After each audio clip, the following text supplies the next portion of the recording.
પર્વતપાટી વિસ્તારમાં નર્સનો આપઘાત. પર્વતપાટી વિસ્તારમાં નર્સનો આપઘાત. ખંડેલવાલ હોસ્પિટલમાં છેલ્લા 3 મહિનાથી નોકરી કરતી મંજુલાબેને હોસ્પિટલના રહેઠાણે ગઈ રાત્રે આપઘાત કર્યો. મૃતક નર્સના 3 વર્ષ પહેલા લગ્ન થયેલા, જ્યારે તેમના પતિ વડોદરામાં ખાનગી નોકરી કરે છે.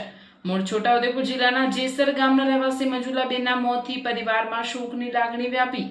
પોલીસે ઘટના અંગે તપાસ શરૂ કરી છે. નર્સમાં છે કેવા ડૉક્ટરમાં એ તો રાત્રે મારી પર ફોન આવ્યો હતો કે મંજુલાબેન બોલતી નથી એમ કરી. પછી અમે બાઇક લઈને આવ્યા. કઈ હોસ્પિટલમાં નોકરી કરતા હતા અને કેટલા વર્ષથી કરતા હતા? ખંડેલ હોસ્પિટલ એવું કંઈક નામ છે અને 3 મહિના જેવું થાય છે. મંજુલાબેનના લગ્ન થઈ ગયા હતા? હા, થઈ ગયા હતા. તેમના પરિવારમાં કોણ કોણ? એના પરિવારમાં તો સાસરીમાં નથી જતી કહેવાય, પિયરમાં છે.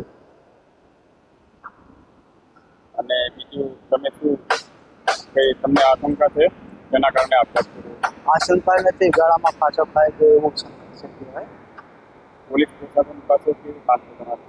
હા, પોલીસ પ્રશાસન પાસે કેવી માંગ છે તમારી? અમારી માંગ છે કે જે હોય છે તે બહાર કાઢે. મંજુલાબેન સુરતમાં કેટલા વર્ષથી રહેતા હતા? આ 3 મહિના જ છે. અને હોસ્પિટલમાં કેટલા વર્ષથી નોકરી કરતા હતા? એ જ છે 3-4. અહીંયા એકલા રહેતા હતા કે કોઈ સાથે રહેતા હતા? એકલા રહેતા હતા. એની બેનપણી એક બીજી હતી.